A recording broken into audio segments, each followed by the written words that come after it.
cho. Hai đứa có chụp tao. Thì tôi nhé em yêu. Thì tôi nhé. 1, 2, 3. Chúc các bạn thì tôi nhé. Cô yêu ma.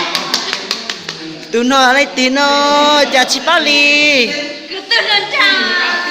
Cô yêu có tụi lần trao cô yêu. Bây tí từ nhờ con mơ nè, con mơ nhỏ quá nè. Tụi nó cảm ơn già nữa. Đúng rồi. Cô sai đã chịu. Lấy tựa. Lành nhau con. Hả? Mẹ quá. Lấy tựa. Tôi chịu kìa.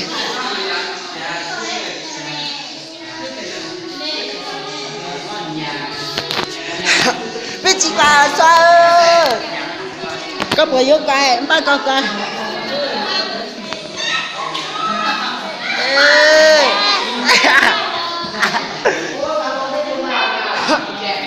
Dìa, nhớ số ba cái để sao? 1, 2, 3.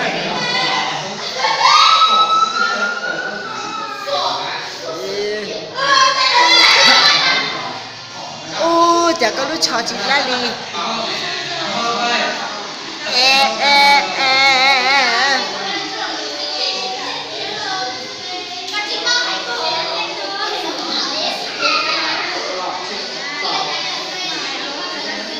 Xua. Xua.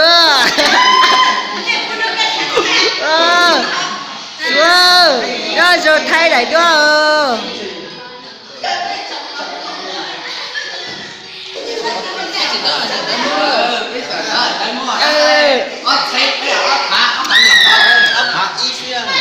Nhớ sao nữa nó vào bé cho. 2018 Bé cho ta món nó.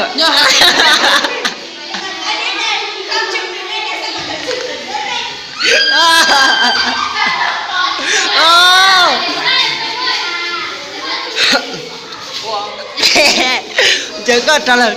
Nhớ sao chào mong. Cho.